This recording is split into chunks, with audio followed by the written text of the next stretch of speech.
por esa razón, porque es el primer acontecimiento que registra la historia de la salvación. O sea, acuérdense que cuando yo diga la historia de la salvación, me refiero a las Sagradas Escrituras.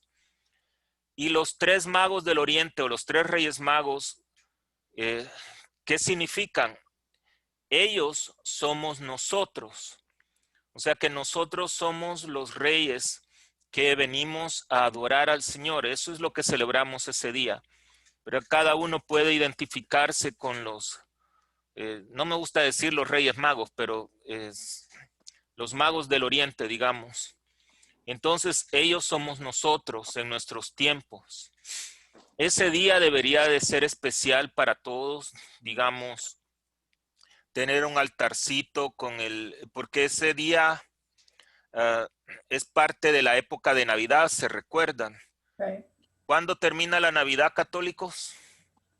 Con el bautismo del Señor. Con el bautismo del Señor, que generalmente es el siguiente fin de semana. Entonces, tener el altarcito ahí, digamos, si la familia que se reúna a rezar el rosario, a meditar las escrituras, digamos un tiempo de adoración al niñito Jesús en ese momento.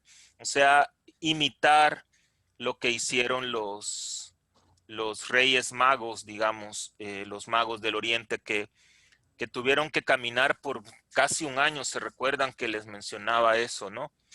Que tuvieron que caminar mucho, eran 1000 a 1200 millas para poder llegar a adorar al Señor.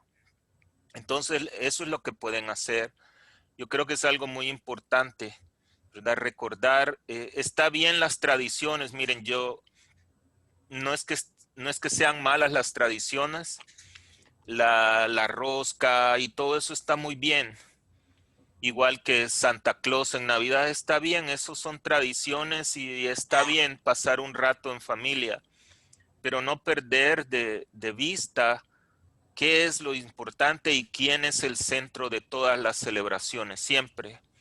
Porque Amén. como que le damos más relevancia a cosas alternas, ¿verdad? Como los regalitos. Y vuelvo a repetirles, no está mal, pero lo importante es entender que Dios está revelando. Dios se reveló por primera vez en su Hijo Jesucristo al mundo entero. Eso es lo que significa la Epifanía. Entonces nosotros conmemoramos ese momento, ese grandioso acontecimiento y podernos identificar. ¿Y qué le vamos a regalar al Señor? El incienso, la mirra y el oro. Pues eso tiene un sentido espiritual, como yo les dije la vez pasada. Cada quien puede ofrecerle el arrepentimiento, puede confesarse y pasar un día en santidad o ayunar ese día. En fin, hay muchas maneras de ofrecer espiritualmente, vivir ese día espiritualmente real, ¿verdad? Porque es el momento que Dios se manifestó a su creación. Así es que bueno, pues yo creo que ya estamos para empezar. Así es que tenemos 28 personas ahorita. Déjenme ver, vamos a comenzar la clase de hoy. ¿Todos estamos listos?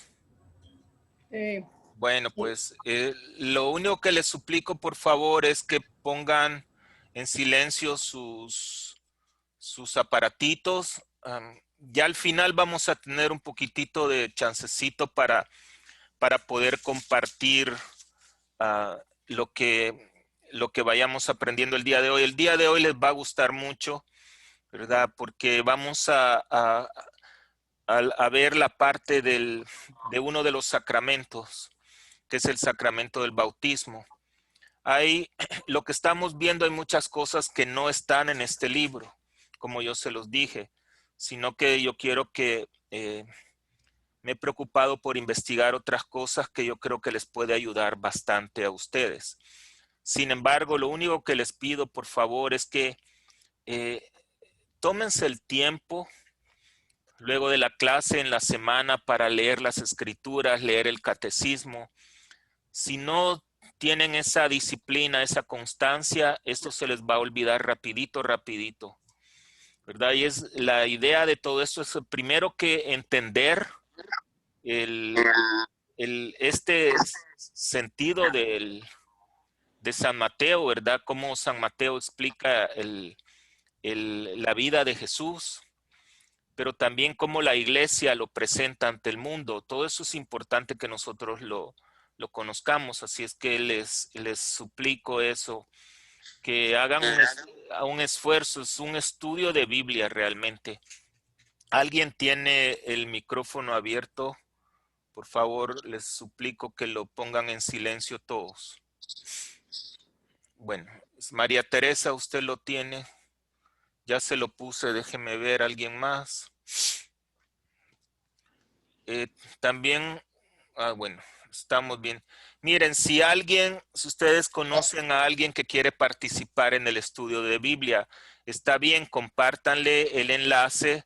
Solo me dejan saber para tenerlo, para que en la próxima clase, pues ya reciba el enlace. Ahora, si alguien les dice que quiere participar, está muy bien. Lo único que les pido que les digan a ellos es que sean constantes, porque de lo contrario se van a sentir totalmente fuera del contexto, fuera de tono, porque no han recibido las sesiones anteriores e incorporarse a este momento, pues no se van a hallar, pues van a sentirse un poquito fuera del contexto del estudio de Biblia. Así es que es lo único que les voy a pedir con esto. ¿Estamos listos? Entonces vamos a empezar. Hoy vamos a ver el capítulo 3 del Evangelio de San Mateo y vamos a empezar como siempre con una oración al Espíritu Santo. Así es que nos ponemos en presencia de Dios, en el nombre del Padre, del Hijo y del Espíritu Santo. Amén. Amén. Ven, Espíritu Divino, manda tu luz desde el cielo, Padre amoroso del pobre. Don en tus dones espléndido, luz que penetra las almas, fuente del mayor consuelo. Por favor, pongan en silencio sus micrófonos. Ven, dulce huésped del alma, descanso en nuestro esfuerzo, tregua en el duro trabajo, brisa en las horas de fuego, gozo que enjuga las lágrimas y reconforta en los duelos. Entra hasta el fondo del alma, divina luz, y enriquécenos. Mira el vacío del hombre, si tú les faltas por dentro, mira el poder del pecado cuando no envías tu aliento. Riega la tierra en sequía, sana el corazón enfermo, lava las manchas, infunde calor de vida en el Hijo, doma al espíritu indómito, guía al que tuerce el sendero, reparte tus 7 dones según la fe de tus siervos. Pon tu bondad y tu gracia, dale al esfuerzo su mérito, salva al que busca salvarse y danos tu gozo eterno. Amén. En el nombre del Padre, del Hijo, del Espíritu Santo. Amén. Amén. Por favor, pongan si alguien tiene su micrófono abierto. A ver, ya puse uno. Bueno, vamos a empezar. Hoy el tema del capítulo 3 es el bautismo de Jesús en el Jordán. Solo quise compartir con ustedes unas fotos de nuestro viaje a Tierra Santa. Es así como se ve el Jordán en estos momentos, ¿verdad? No es que se vea el agua tan limpia. El año pasado tuvimos la bonita experiencia con algunos parroquianos y otros amigos de hacer peregrinación. Y lo bonito de ese lugar, pues aparte de que se celebra misa, se puede celebrar la Sagrada Eucaristía, también se rebautiza a la gente. No es que se rebautice, sino que nada más como un recuerdo del bautismo. Hay algo importante en el río Jordán, que toda esa agua es agua bendita, ¿verdad? Eso lo tenemos que tener claro. ¿Por qué? Porque es donde se bautizó Jesucristo. Entonces, aunque ya hayan pasado miles y miles de años, eso no quiere decir que el agua no sea bendita. Así es que fue una experiencia muy bonita, ¿verdad? Así es que eso es de lo que vamos a hablar el día de hoy. Ahora, hablemos un poquito del río Jordán. ¿Por qué es importante el río Jordán? Si nosotros nos recordamos al principio de las sesiones, nos dábamos cuenta que para los judíos, los patriarcas como Moisés, como Josué, Elías, los profetas, ellos eran los hombres de Dios. Entonces, tanto Lot, Jacob, Moisés, Josué, Elías y Eliseo tuvieron participación en el río Jordán. Ahí lo tienen en la pantalla algunas citas bíblicas de los cuales ellos fueron parte atravesaron el río Jordán. Entonces, habían muchos ríos, acuérdense, el Mar Muerto, el Mar Rojo, en fin, pero por una razón específica, Juan escogió el río Jordán porque era un río sagrado para ellos, no era cualquier río. Era su río sagrado, el río de Dios, el río de Yahvé. Y era donde los patriarcas también habían experimentado milagros. Por ejemplo, la lepra de Naamán fue curada cuando se zambulló en el río, cuando lo manda el profeta. También Eliseo hizo que una hacha flotara allá en el río Jordán. Eso lo pueden ver en el segundo libro de los Reyes, capítulo 6, del 1 al 7. También cuando Josué estaba liderando al pueblo de Israel para la tierra prometida y se encontraron en el río Jordán y los iban siguiendo, también esa es una parte donde Dios hace que el río Jordán se abra en dos. Eso la gente casi no se acuerda o no lo lee, pero está en las Sagradas Escrituras. Entonces, para ellos el río Jordán tenía uh, un significado no solo importante, sino que era sagrado. Ahora, la palabra Jordán deriva del hebreo que significa el que baja, el que desciende. El río Jordán o la palabra Jordán del río Jordán aparece 175 veces en el Antiguo Testamento y unas 15 en el Nuevo Testamento. Ustedes se imaginan en el Antiguo Testamento 175 veces. Josué y los hebreos, como les digo, siguieron las indicaciones de Dios. Los levitas se apostaron en la orilla del río y el agua comenzó a moverse ante las miradas atónitas del pueblo. El río Jordán se abrió en dos y permitió que cruzaran todas las tribus de Israel antes de entrar a la tierra prometida. El profeta Elías fue arrebatado al cielo en un carro de fuego en el río Jordán. Elías mandó a Naamán, al leproso sirio, a que se lavara en el Jordán para ser curado. Entonces, cuando vemos estos eventos en el Antiguo Testamento, vemos que los patriarcas tienen una importante participación en el río Jordán. Y como les dije, habían muchos ríos, mares, donde primero Juan podía haber escogido para bautizar y donde Jesús podía haber ido a bautizarse en otros lugares, pero no hubiera sido importante para ellos.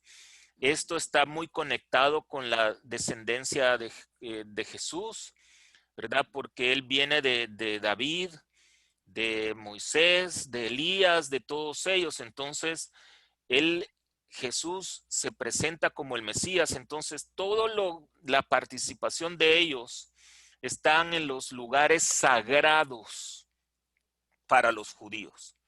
O sea que escoger otro lugar, digamos, para bautizarse no hubiera sido de importancia para los judíos. Para nosotros tal vez pensar, bueno, se bautizó en el río Jordán porque no había otro río. Sí, habían muchos ríos, habían mares, pero el río Jordán era importante para ellos, ¿verdad? No era un simple río. es nada más para entender por qué el río Jordán. Hablemos ahora de Juan Bautista, ¿verdad? Porque es uno de los protagonistas de este capítulo. Déjenme arreglar un poquitito aquí, porque, a ver, aquí estamos. Déjenme ver. Aquí está. Aquí hay una cierta metanoia, digamos, perdón, una cierta tipología. ¿Se acuerdan qué es tipología? Sí, ¿verdad? ¿Sí o no?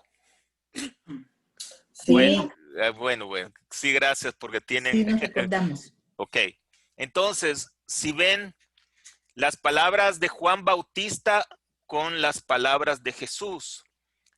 Juan predicó un bautismo de arrepentimiento.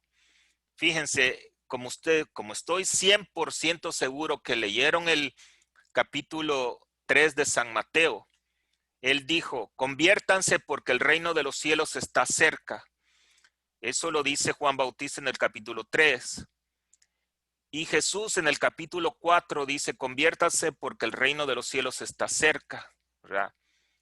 Y también en Mateo, Juan llama a los escribas, fariseos, a los seduceos, raza de víboras. ¿Quién les enseñó a escapar de la ira de Dios? Les voy a leer esa parte porque alguien me preguntaba que por qué se molesta Juan con ellos. Fíjense bien, está en el capítulo 3, versículo 7, dice, cuando vio que un grupo de fariseos y saduceos había venido donde él bautizaba y les dijo, raza de víboras, ¿cómo van a pensar que escaparán del castigo que se les viene encima? Muestren los frutos de una sincera conversión, pues de nada les sirve decir, Abraham es nuestro padre. Yo les aseguro que Dios es capaz de sacar hijos de Abraham aún de estas piedras. El hacha ya está puesta a la raíz de los árboles, y todo árbol que no da buen fruto será cortado y arrojado al fuego.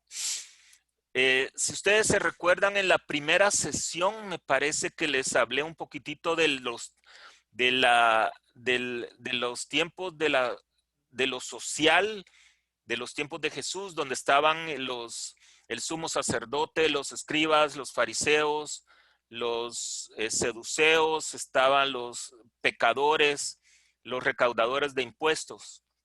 Los fariseos, seduceos y los escribas eran hombres estudiados, ellos conocían a Dios, ellos conocían la ley de Moisés, sin embargo, oprimían al pueblo y no querían cambiar. Ellos hablaban de una conversión, sin embargo, vivían como una doble vida. Y Juan conocía eso, Juan conocía el corazón de ellos. Pero acuérdense que Juan no fue una simple persona, un simple hombre. Fue un profeta que Dios lo escogió. Si ustedes asistieron hoy a misa y ayer, de la misma manera Jesús le dice a los escribas y fariseos, por ejemplo, hoy les dice sepulcros blanqueados, hipócritas, ¿verdad? Porque ellos llegaban a oír la predicación, pero no se querían convertir.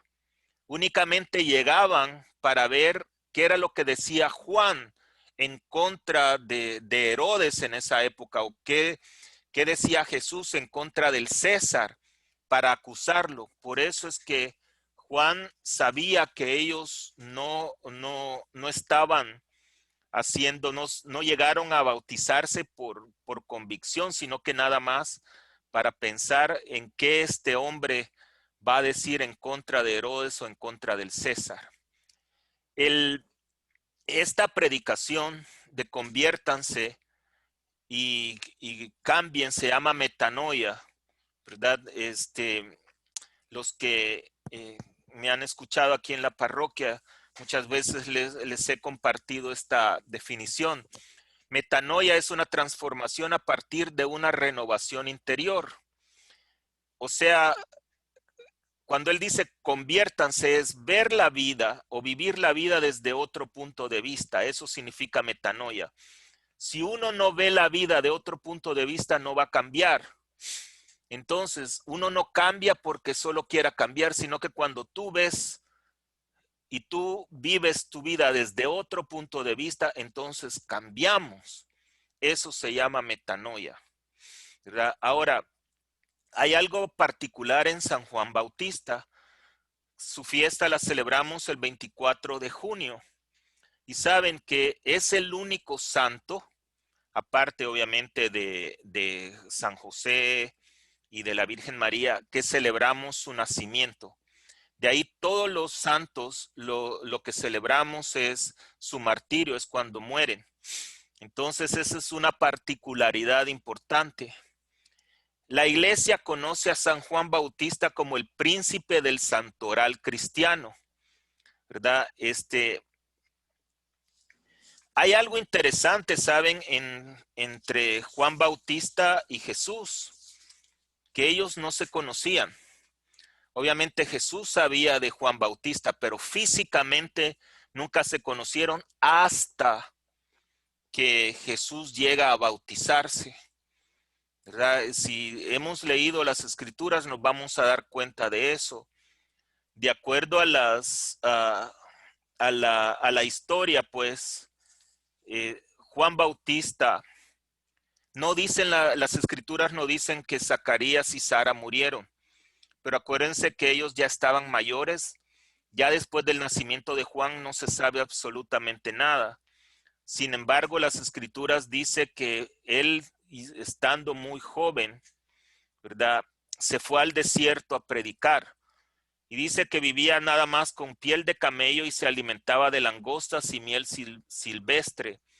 Él vivió en el desierto por casi 20 años. Las escrituras no mencionan nada de Isabel y Zacarías, perdón, Isabel dije Sara, Isabel y Zacarías, pero se asume que ellos murieron, Juan dejó a sus padres. Entonces, Juan Bautista es uno de los personajes principales, pues, en los primeros años de Jesucristo. Luego nos vamos a lo que es el bautismo de Jesús, ¿verdad? Mateo lo narra desde este punto de vista o lo dice así. Y Jesús, después que fue bautizado, subió inmediatamente del agua. Y he aquí los cielos le fueron abiertos y vio al Espíritu de Dios que descendía como paloma y se posaba sobre él. Y he aquí una voz de los cielos que decía: este es mi Hijo amado en quien me complazco. Los 4 evangelios narran el bautismo de Jesús, aunque con algunas diferencias. Esa va a ser parte de su tarea, ya se lo voy a dejar al final, o ya lo recibieron, pues que lean los 4 evangelios, cómo narran los evangelistas el bautismo de Jesús, para que vean un poquitito las diferencias, ¿verdad? Ahora, ¿por qué hay a veces diferencia entre los evangelistas? Esa es una pregunta muy importante. Primero, recordemos que no todos los evangelistas fueron apóstoles de Jesús, únicamente pues Mateo y Juan. Lucas y Marcos no fueron directamente con Jesús, eso es lo primero. Segundo, ellos no escribieron de su propio puño y letra su evangelio, sino que ellos tenían, como hemos hablado, tenían seguidores, escribas, ellos lo iban hablando, que es lo que se llama la tradición apostólica, iban contando lo que pasó y otros iban escribiendo. Pero acuérdense que esto sucedió no en el momento que estaba pasando. Ellos lo compartieron con sus seguidores, con sus escribas, muchos años después. Por eso al principio del estudio yo les puse los años que los libros de la Biblia, de los evangelios, fueron escritos: 50, 60, 70, 80 años. Ustedes se imaginan un evento que haya pasado hace 50 años. Es bien difícil recordar los detalles, ¿cierto? Es igual con ellos. Eso es lo primero. Y segundo, se los pongo de esta manera. Imagínense,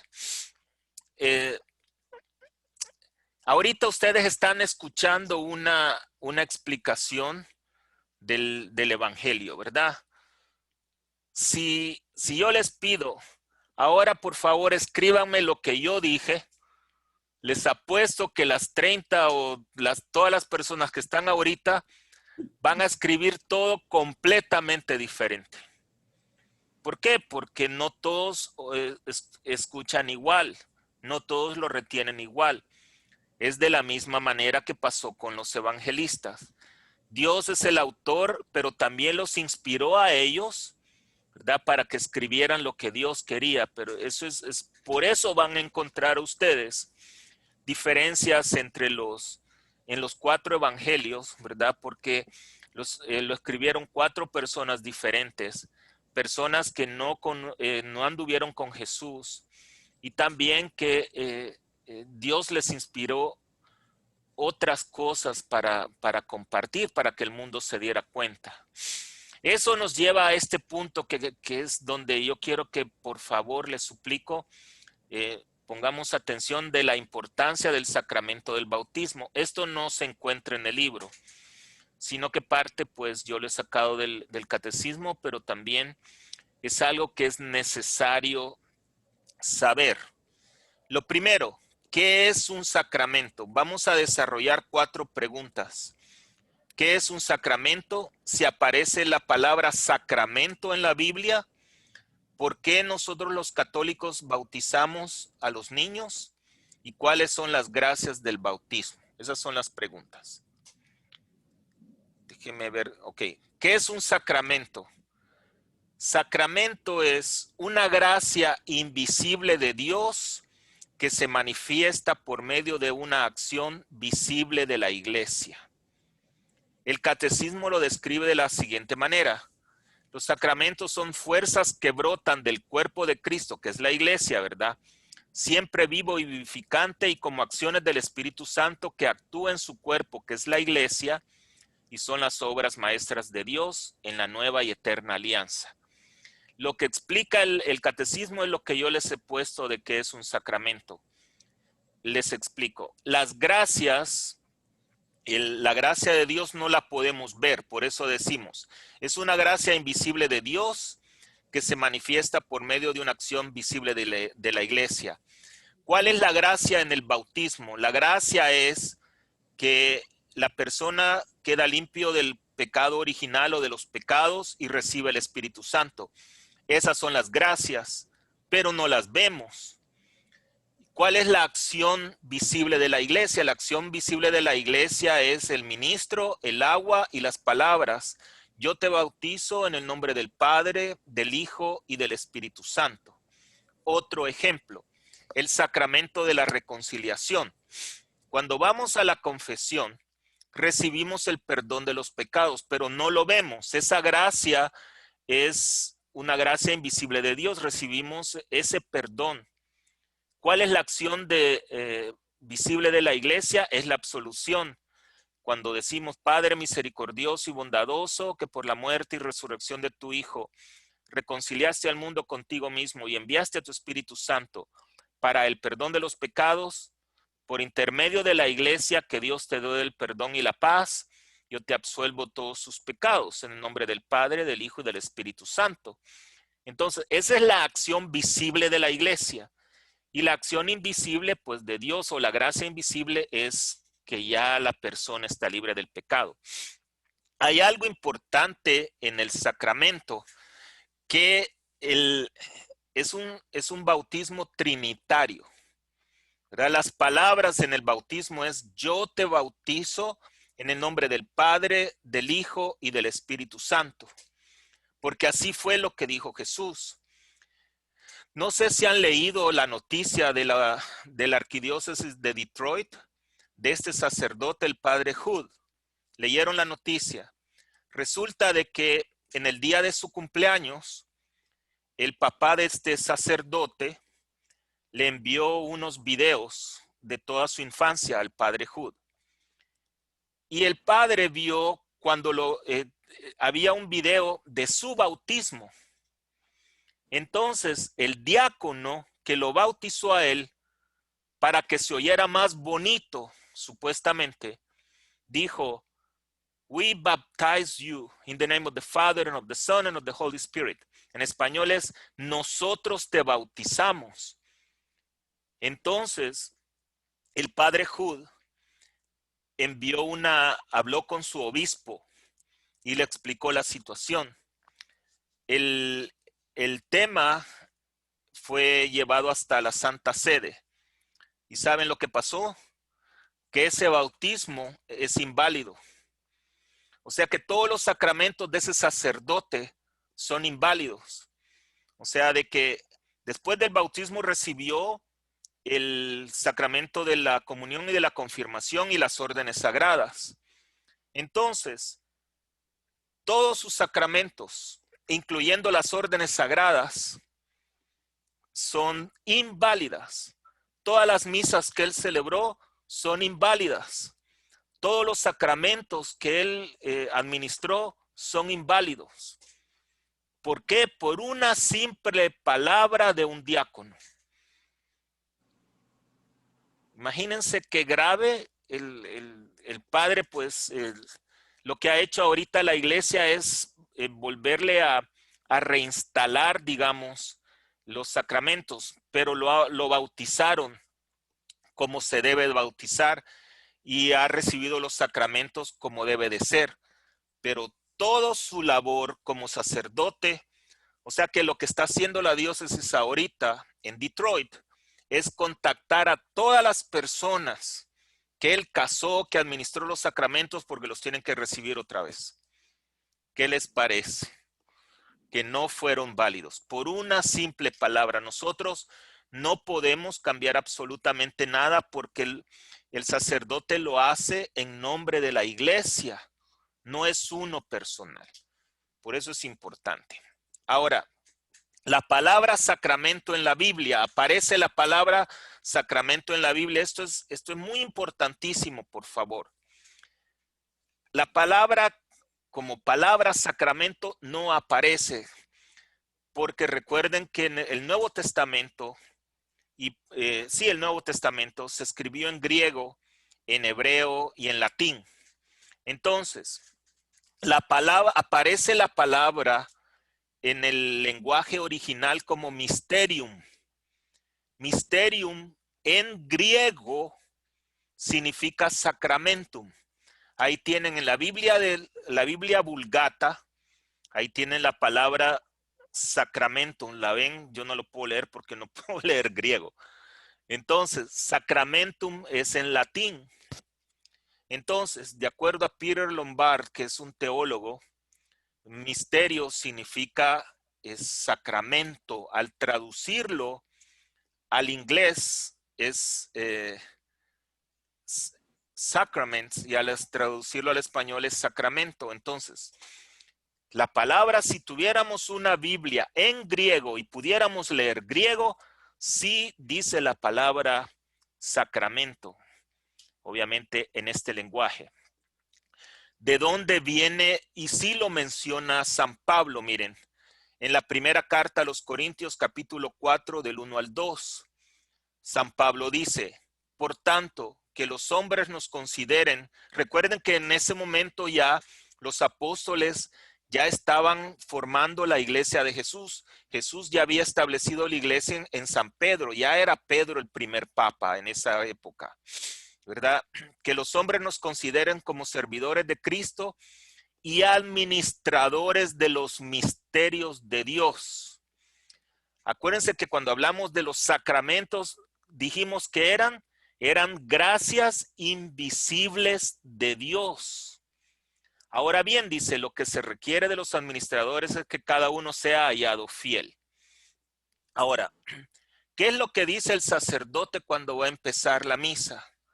Para celebrar dignamente estos sagrados misterios, le vamos a pedir perdón a nuestro Señor.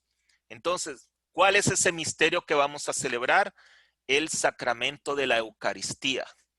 ¿Verdad? Entonces, la palabra como sacramento no aparece, pero porque no tenemos una Biblia en griego. Así es que ahora católicos, eso los tiene que hacer sentir a ustedes en paz, ¿verdad? Que estamos en la iglesia correcta.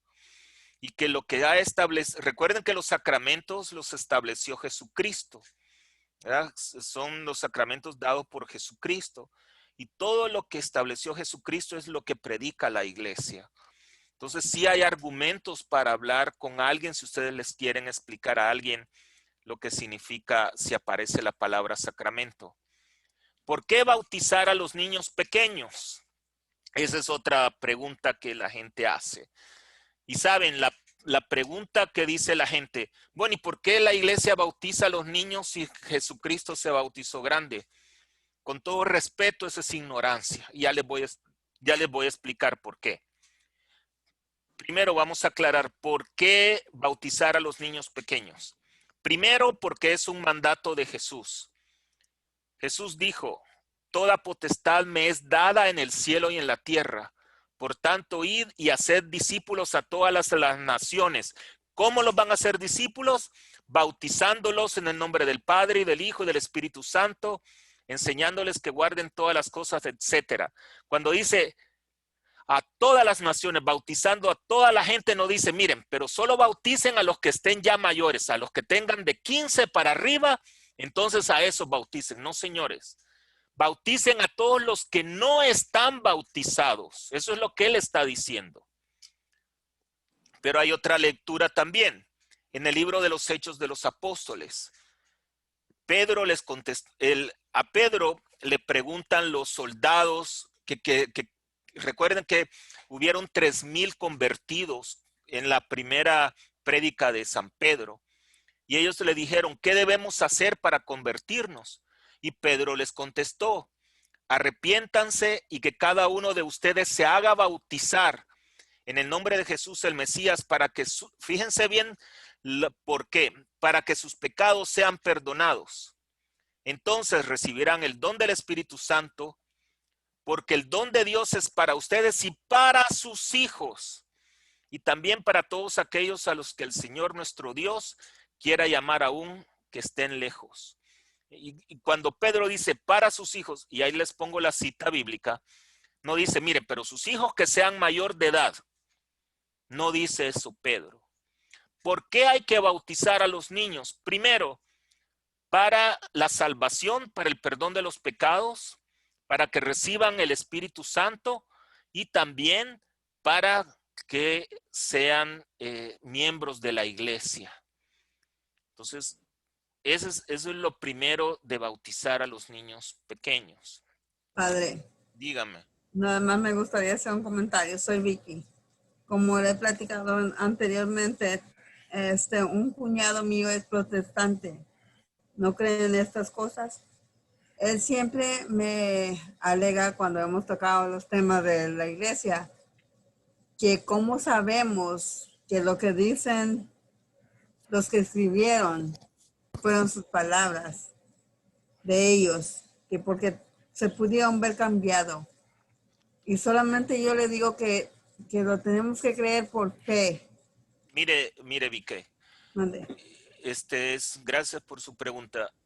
Óigame, hay gente que aunque se le aparezca a Jesucristo y se lo diga, no lo van a creer, ¿verdad? Entonces, si no creemos en lo que está escrito en las Biblias, porque pueden agarrar cualquier Biblia, desde las Biblias católicas hasta las Biblias protestantes, y lo que está ahí está en todas las Biblias. Esto no cambia absolutamente nada.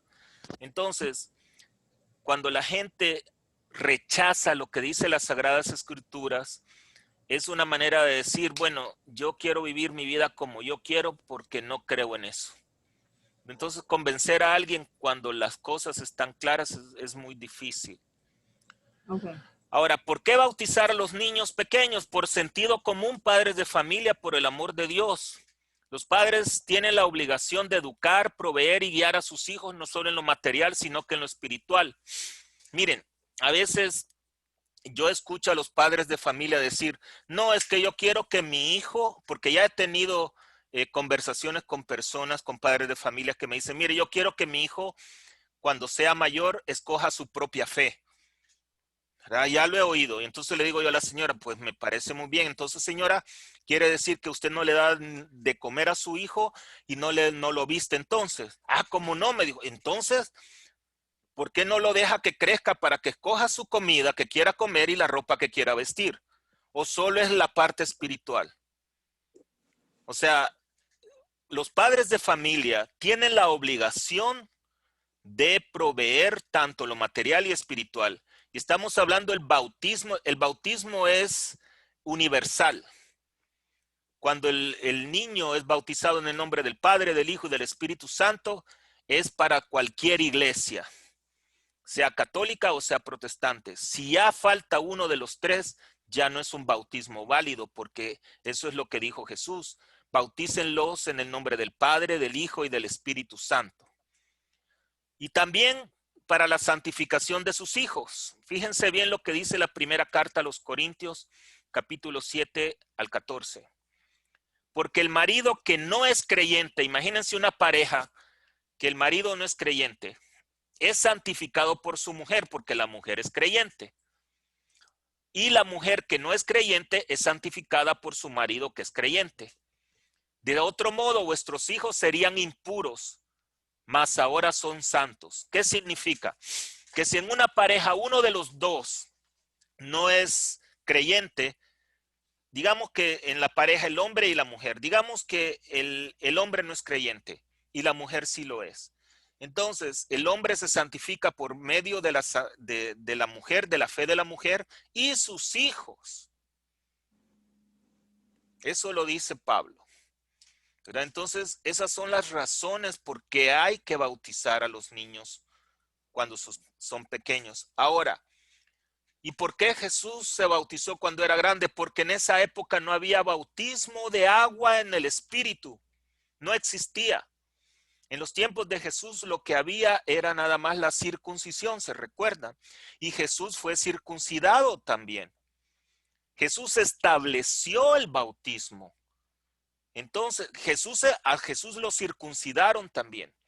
Pero a partir de Jesús y a partir de los primeros cristianos, ya era obligación para ellos, ¿verdad?, bautizarse en el nombre de Jesús, así como les dice Pedro. Fíjense bien, Pedro les contestó: arrepiéntanse y cada uno de ustedes se haga bautizar en el nombre de Jesús, el Mesías. Entonces, por eso, porque Jesús estableció el bautismo. ¿Por qué bautizar a los niños pequeños? Porque cuando nosotros nacemos, somos criaturas de Dios, así como los animalitos, como las plantitas, pero cuando nos bautizan, somos hijos de Dios. Y eso lo dice Pablo en la carta a los Gálatas y a los Romanos también. Fíjense bien, dice: todos aquellos a los que guía el Espíritu de Dios son hijos e hijas de Dios. ¿Cuándo recibimos el Espíritu por primera vez? En el bautismo. Y todos son hijos de Dios por la fe en Cristo Jesús. Entonces, un niño que no ha sido bautizado es una criaturita de Dios. Pero cuando ya el niño es bautizado, ya es parte de la familia de Dios o la familia cristiana. Bueno, ya son 4 razones importantes para bautizar a los niños pequeños. Los efectos del bautismo. Primero es para la remisión de los pecados, el pecado original. Recuerden que nacemos por el pecado, cuando nacemos pues heredamos el pecado de nuestros primeros padres. Número 2, el bautismo imprime en el alma un signo espiritual indeleble, el carácter que consagra al bautizado al culto de la religión cristiana. Por eso es que el bautizado ya es cristiano, independientemente sea bautizado en la Iglesia Católica o no sea bautizado en la Iglesia Católica. Pero hay que recordar, bautizado en el nombre del Padre, del Hijo y del Espíritu Santo. Y número 3, porque es el niño o la persona es incorporada a la iglesia, que es el cuerpo de Cristo, independientemente iglesia católica o iglesia protestante. ¿Qué gracias nos dan con el bautismo? Porque somos escogidos por Cristo.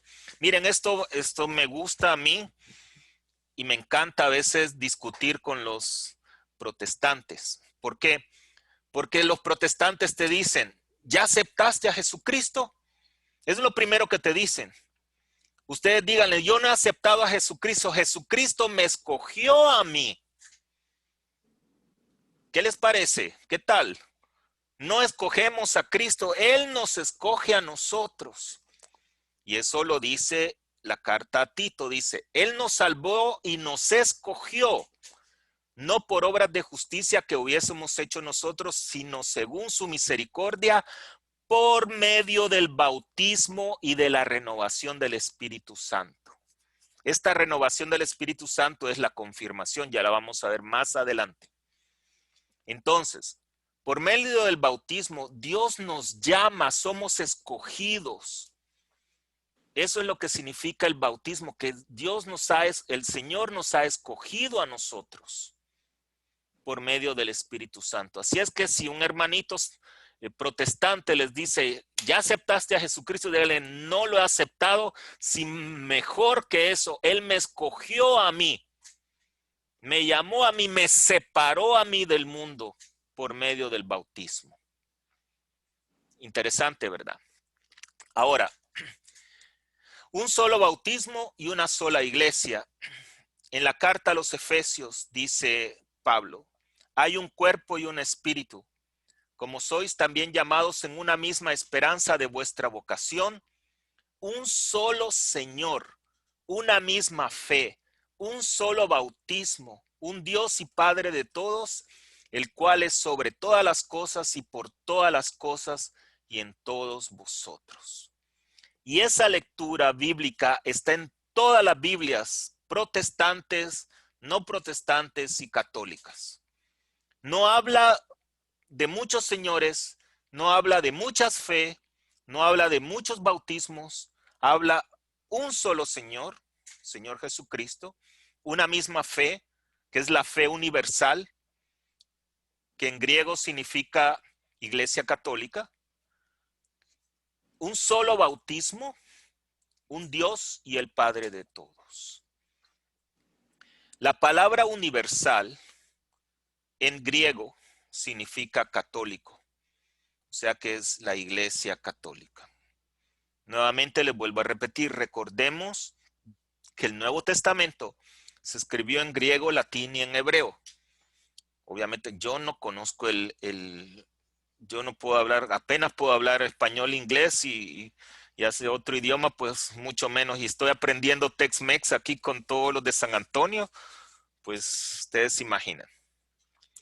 Ahora hablemos de la Santísima Trinidad. Esto está un poquito difícil, pero bueno. Hablamos de la Santísima Trinidad. ¿Por qué? Porque cuando Jesús es bautizado, ¿qué pasó ahí en ese momento? Dice que los cielos se abrieron y se oyó una voz que decía, este es mi Hijo amado en quien pongo mis complacencias.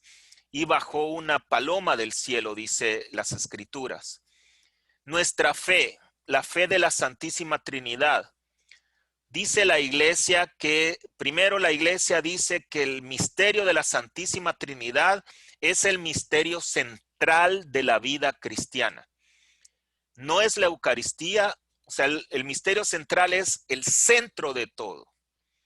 La Eucaristía es un misterio, los sacramentos son misterios, pero la Santísima Trinidad es el misterio central de la vida cristiana.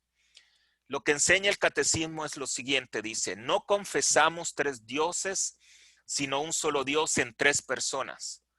La Trinidad consubstancial. Las personas divinas no se reparten la única divinidad, sino que cada una de ellas es enteramente Dios. El Padre es lo mismo que es el Hijo lo mismo que es el Padre y el Hijo lo mismo que el Espíritu Santo. Es decir, un Dios, un solo Dios por naturaleza. Esto ha sido siempre difícil de explicar y no tiene explicación lógica, ¿verdad? Si alguien pues se va primero que nosotros, por favor nos viene a contar cómo es de la Santísima Trinidad cuando llegue al cielo. Ahora, hay fundamentos bíblicos.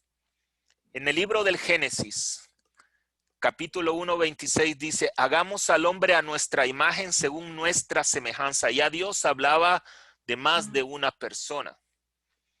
Ahora Juan lo aclara en su evangelio, dice, en el principio era el verbo, y el verbo estaba ante Dios, y el verbo era Dios. ¿Verdad? Fíjense que ahí Juan lo explica, pero muy claramente. Ahora Jesús lo habla también en el evangelio de San Juan. Felipe le dijo, Señor, muéstranos al Padre y eso nos basta. Jesús le respondió, denme un segundo por favor, si no les molesta.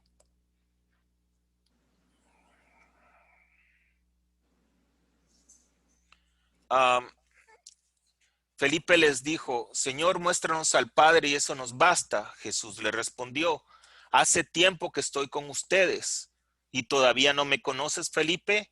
El que me ve a mí, ve al Padre. ¿Cómo es que dices, muéstranos al Padre? Eso está en el Evangelio de San Juan, capítulo 14, del 8 al 9. Lo que Jesús está diciendo ahí básicamente que Él es el Padre, ¿verdad?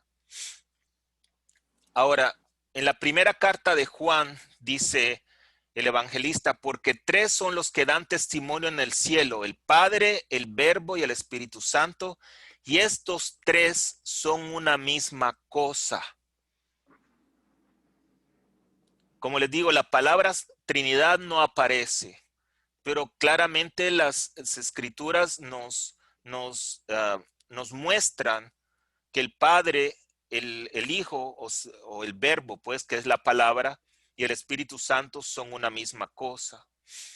Y en el libro del profeta Isaías dice, y oí la voz del Señor que decía, ¿a quién enviaré? ¿Y quién irá por nosotros? Fíjense bien lo que dice Dios. Y respondí, aquí me tienes, mándame a mí. Es un poquitito confuso, pero como les digo, son tres personas en una, pero no son separados.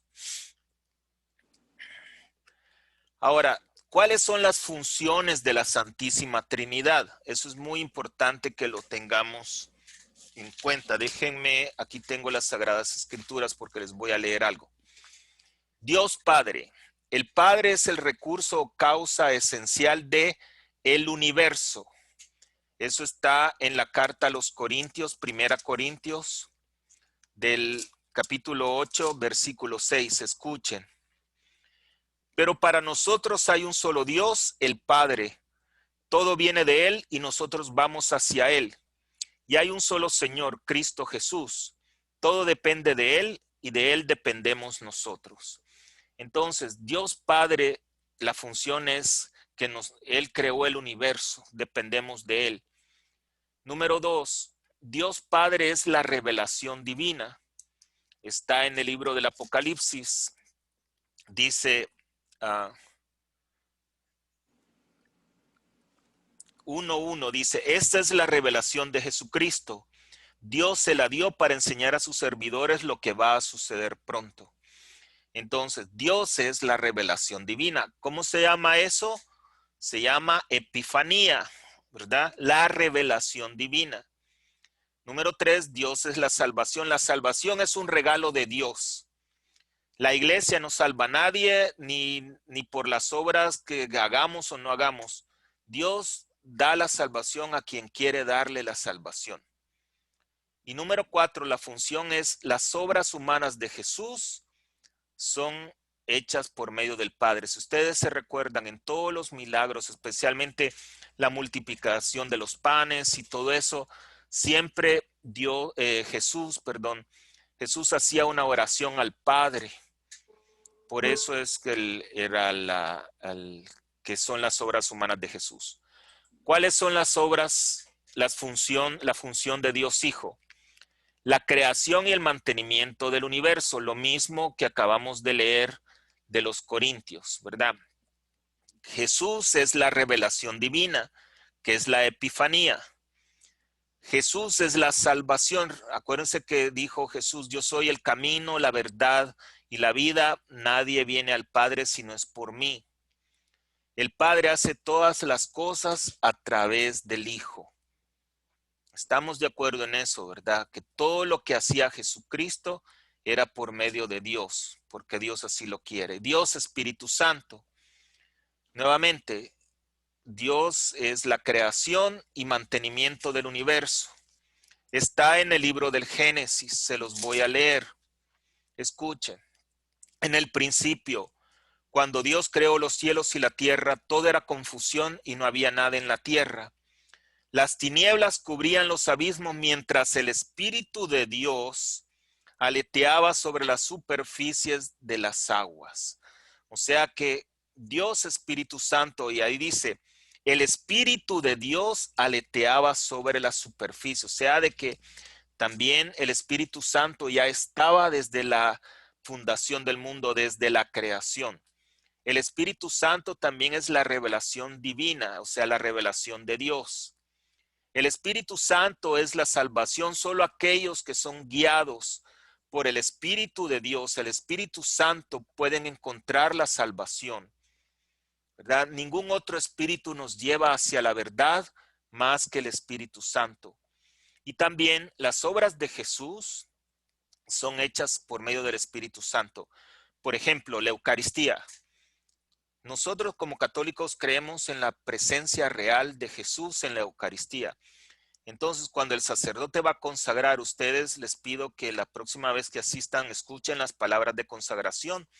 Cuando el sacerdote impone las manos y dice, envía Señor tu Espíritu Santo para que estos dones se conviertan en cuerpo y tu sangre. Se recuerdan, es por medio del Espíritu Santo. Ahora,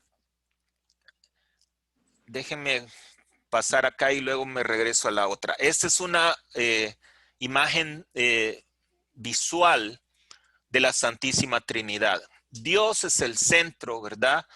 Y todo gira en torno a Dios. Dios Espíritu Santo, Dios Padre y Dios Hijo. Entonces, a cada uno se le da el título de Dios, ¿verdad? Dios es Dios, Dios Padre. El Padre es Dios, el Hijo es Dios y el Espíritu Santo es Dios. A cada uno se le da el título de Señor. El Padre es Señor, el Hijo es Señor y el Espíritu Santo es Señor. Y a cada uno se le da el título de Creador. No lo digo yo, aquí están las citas bíblicas. Lo que les voy a pedir es que luego, si quieren, pues recuerden que esto lo voy a poner en la página de la iglesia para que ustedes puedan revisar las Sagradas Escrituras. Vámonos acá. ¿Qué significa consustancial?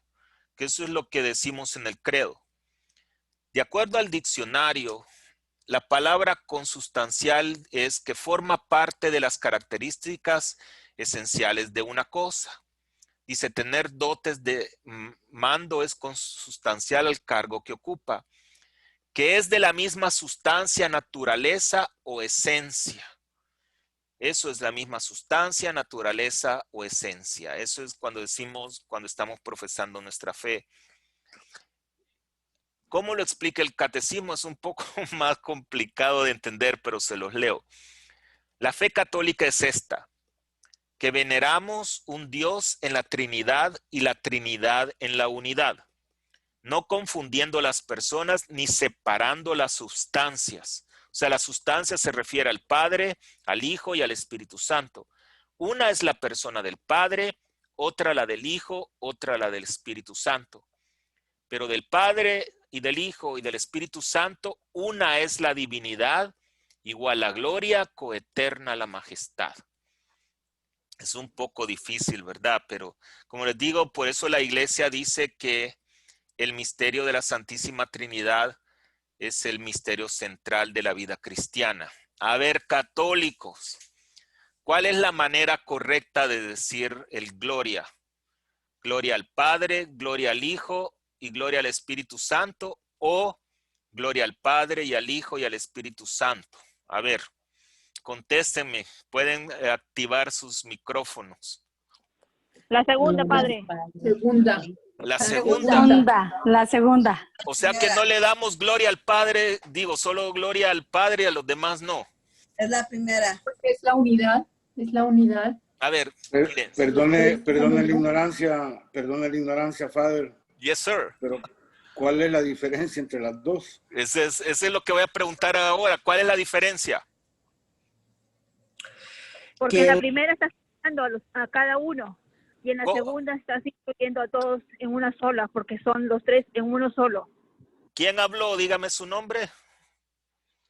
Carmen, padre, perdón, Carmen. Carmencita. Correctamente, correctamente, hija. A+. Fíjense bien, aquí estamos hablando de 3 personas distintas. Gloria Padre, al Padre. Perdón, y eso lo aprendí de usted, padre. Está bueno, está bueno, pues. Bueno, miren, aquí en la primera estamos dando gloria a 3 personas diferentes. Gloria al Padre, gloria al Hijo y gloria al Espíritu Santo. Sin embargo, aquí Están por separado. correcto, aquí no. Aquí abarca a los 3.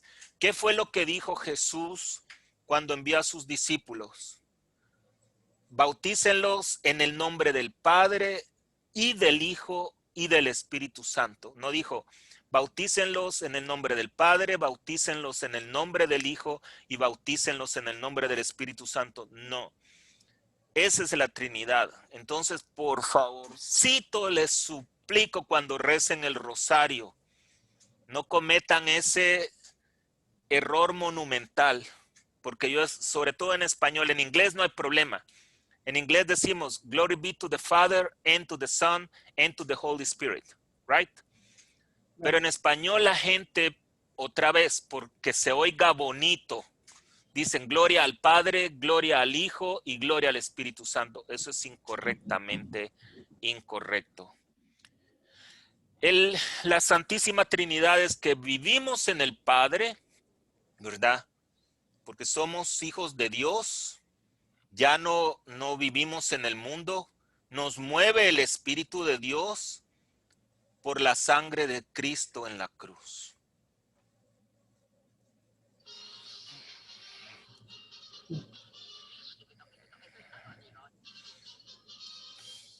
Bueno, pues ahora la tarea es, aquí tiene la tarea, la tarea les va a gustar.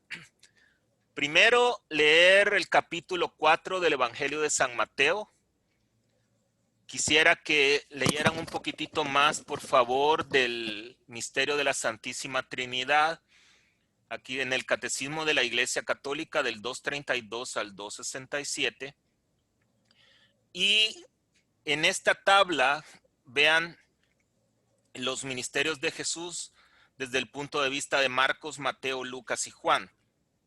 Entonces, quisiera que leyeran ustedes el ministerio de Juan y el bautismo de Jesús desde las 4 perspectivas y qué diferencias encuentran ustedes o qué palabras consideran que son importantes que uno dice y que el otro no dice. ¿Verdad? Por ejemplo, en el bautismo de Jesús lo dice Marcos, lo dice Mateo, lo dice Lucas y lo dice Juan. ¿Qué diferencias pueden encontrar que sean diferencias sustanciales, verdad? No una coma, un punto, no una palabrita, no. Algo que sea importante, que uno lo menciona y que el otro no lo menciona. Y también el ministerio de Juan el Bautista. Entonces, ya nos quedamos acá. A ver, tenemos un chancecito para algunas palabritas, preguntitas. ¿Alguien quiere hacer algún comentario, alguna palabra? ¿Alguna pregunta? Padre, buenas tardes. ¿Quién habla? María Nevares. Ortega. Aquí está. ¿Cómo está María? Sí. Bien, gracias a Dios, Padre. Oye, Padre, hace tiempo yo estudié esto del bautismo y se nos dice que los padres tenemos hasta los 6 meses del bebé, desde que nació hasta los 6 meses para bautizarlo, que a partir de los 6 meses de allí, si no lo bautizamos, nosotros como papás estamos en pecado.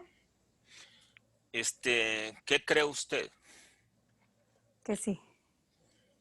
¿Y qué diferencia hay porque no lo bauticen una semana a 6 meses?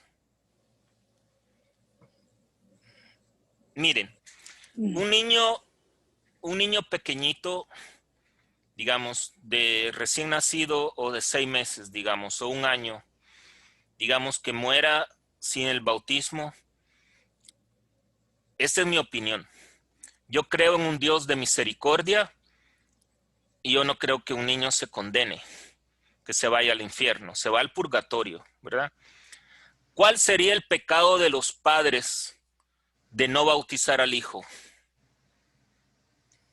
Por indiferencia. El pecado es la irresponsabilidad y la indiferencia. No es que se haya muerto. Digamos que la iglesia no dice nada de los 6 meses. No sé de dónde lo sacaron eso. Eso no está por ningún lado de las enseñanzas de la iglesia, ¿verdad? Eso es de conciencia, María. Si usted sabe que tiene que bautizar a su hijo pequeñito, ¿por qué? Ya vimos, porque recibe el don del Espíritu Santo y el perdón del pecado original, a menos que la gente no considere importante el Espíritu Santo ni que él se limpie del pecado original. No se trata del tiempo, ¿verdad? O sea, de que, como le vuelvo a repetir, no hay nada por ningún lado que la iglesia diga, tiene 6 meses hasta esperar, ¿no? Eso no es cierto. Gracias. ¿Alguna otra pregunta? ¿Alguien quiere preguntar algo? Los veo dormidos. Padre, por ejemplo, Cristo, habla Senia. ¿Dónde? Cuando A ver, aquí Senia. estoy. Ah, ya la Ahí veo voy. ya. A ver, dígame. A mí me queda, en mi opinión personal, claro que Cristo se bautiza hasta esa edad. Primeramente, pues Cristo nació sin pecado original, Claro. ¿verdad? Sí. Entonces, yo tengo también familiares que son protestantes y no Ujú. creen en el bautizo. Claro. Entonces, yo siempre les digo, si vamos a compararnos con Cristo, entonces también nos tendríamos que crucificar como Él, ¿verdad? Porque tenemos primeramente que hacer conciencia de a cómo Él vino a este mundo y cuál fue el propósito de Él, ¿verdad? Entonces, Él al venir y presentarse ante Juan tenía que cumplir un mandato de nuestro Señor para que viniera el Espíritu Santo. Así es como yo lo comprendo. Se lo voy a explicar de otra manera. Gracias, Senia. Mire, usted bien ha dicho, Cristo no tenía necesidad de bautizarse porque Él nació sin pecado original. Tampoco Cristo tenía necesidad de tomar 12 hombres para formar su iglesia. ¿Es así o no? Correcto. ¿Por qué lo hizo? Se bautizó para enseñarnos a nosotros que también el bautismo es importante en la vida para entrar a la vida cristiana, ¿verdad? Muchas cosas de lo que hizo Jesús las hizo para enseñarle a sus discípulos y enseñarnos a nosotros. ¿Por qué escogió a los 12 hombres? Porque el plan de Dios era establecer una iglesia para que la gente no se perdiera, porque Jesús tenía que regresar al Padre. ¿Y qué hubiera pasado? ¿Qué pasaría con su creación si no deja una institución que siga esas enseñanzas de Jesús en esa época? No tuviéramos la Biblia, no tuviéramos nada de Jesús. Si Jesús no hubiera escogido esos 12 hombres, no tenemos la Biblia, porque la Biblia viene a partir de los apóstoles. No se confundan. Primero fue la tradición, luego la Biblia y ahora es el magisterio, por esa situación. Muy bien. Gracias, Padre. Gracias. ¿Preguntas? Si no, pues... Padre, Padre, este es ¿Quién? Carmen. Carmen.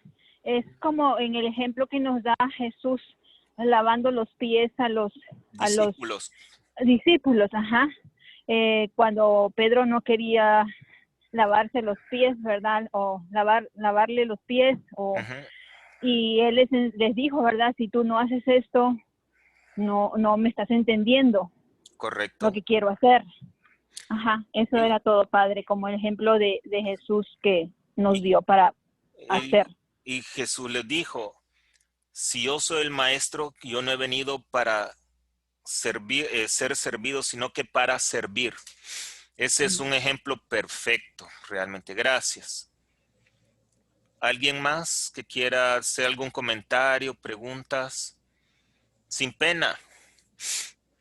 padre. Soy Marta. Martita, ya la veo al lado derecho de mi pantalla, Bueno, con su nuevo padre. peinado. Sí. Está bueno, pues. A ver, mija. Padre, la última gráfica que sacó ahí, la va a poner en el internet, la va a poner ahí en los, Sí, sí, la presentación, recuerden, la presentación la grabo en PDF, en PDF, y la van a tener ya mañana, y el video lo van a tener el día viernes, si lo quieren. Miren, yo creo que el bautismo es muy importante que les quede claro, ¿verdad? ¿Ah? Y una de las cosas, ¿verdad?, que venía yo meditando, pues es el bautismo. En el Antiguo Testamento, pues solamente los profetas, el Espíritu Santo posaba, ¿verdad? Ujú, En los profetas, ¿verdad? En los que se les ungía y todo eso. Y correctamente. no, a otra gente no tenía absolutamente nada que ver con el Espíritu Santo. Sí, Entonces, sí, es a través del establecimiento del sacramento que Jesús nos los deja para que todo aquel que se bautice, el Espíritu Santo pueda transformar, ¿verdad? Ir ujú, transformándonos y transformando a los demás. Entonces eso pues es así algo gigantesco, es algo fuera de serie, es algo espectacular. O sea, yo me gusta reflexionar en esto, ¿verdad? sí, Como el poder de Dios a través de la acción de Jesús por el establecimiento del sacramento, pues nos da la vía correcto. de crecimiento, Otra cosa, ¿no? por favor, miren, lo que les quiero decir es que tienen argumentos bíblicos para compartir con otros. No se trata de pelear. Se trata de que cuando les preguntan ¿y por qué bautizan a los niños? Ah, porque eso es lo que dice la iglesia. Esa es la peor respuesta que ustedes pueden dar. Acuérdense que les di cuatro respuestas por qué bautizar a los niños. Primero, recuerden, porque es un mandato de Jesús, ¿verdad? Es un mandato de Jesús. Por la remisión de los pecados, por sentido común, etcétera. Pero porque es un mandato de Jesús y porque está escrito en las Sagradas Escrituras. Porque creemos en las promesas de Cristo, ¿verdad? No vayan a decir es que mi mamá, la iglesia, el padre dijo. No, no, ya tenemos que tener otro tipo de vocabulario, ¿verdad? Esa es la idea de este estudio de Biblia. Igual que con la Epifanía, ¿verdad? Que vamos a celebrar la fiesta de los Reyes, compremos la rosca y está bien. Cómprenla, está bien, como yo les dije, pero sepan lo que van a celebrar, ¿verdad? Que es la revelación divina por primera vez para la humanidad. Ahora yo tengo otra pregunta, pero no tiene que ver con lo del bautismo, pero sí tiene que ver también Si es de la clase, está bien, dígame. de la seña de la cruz. Ujú. Me han preguntado que por qué yo hago la señal de la cruz antes de rezar o cualquier cosa, y yo les digo que porque para mí es entrar y pedirle a Dios que me bendiga y esté conmigo en ese momento. Pero me preguntaron que dónde en la Biblia dice que nos tenemos que hacer la señal de la cruz. En el libro del profeta Ezequiel, yo le voy a dar la escritura. Okay. ¿Qué significa la cruz para nosotros? A ver, La católico. salvación. La salvación, punto. Y si la salvación no es importante, pues yo no sé qué será importante. En el libro ¿se acuerdan? Que no es parte del tema, pero yo les voy a mandar por escrito la cita bíblica de la señal de la cruz. Por favor. Cuando cuando Dios envía a Moisés a liberar a su pueblo y el faraón se negaba, se recuerda. Dios manda 7 plagas y una de ellas era que tenía que morir eso lo vimos la semana pasada, que era que morían los primogénitos. Pero le dijo Moisés a Josué, pinta en cada una de las puertas una cruz con sangre, porque esa es la cruz que no va a entrar la plaga a matar al niño, ¿verdad? Y en la cruz es que Cristo nos salva.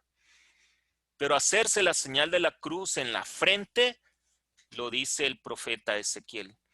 Entonces, por eso hacemos la señal de la cruz, porque es un símbolo que nos recuerda la salvación de Cristo y que nosotros somos cristianos. Y si no es importante la salvación, pues sabrá Dios que será importante.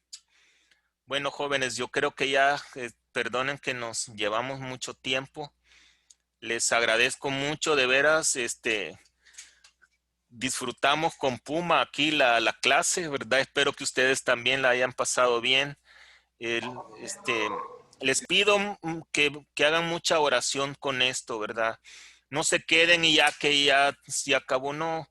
Por favor, lean un poquitito, mediten las escrituras para que cuando vayan a misa ya vean las cosas un poco diferente, porque estamos en la misa. Recuerden que este año es el año de San Mateo. El Señor esté con todos ustedes. Y con su espíritu. Y la bendición de Dios Padre Todopoderoso, Padre, Hijo y Espíritu Santo, descienda sobre cada uno y les acompañe siempre. Amén. Amén. Vayan en paz, glorificando a Dios con sus vidas.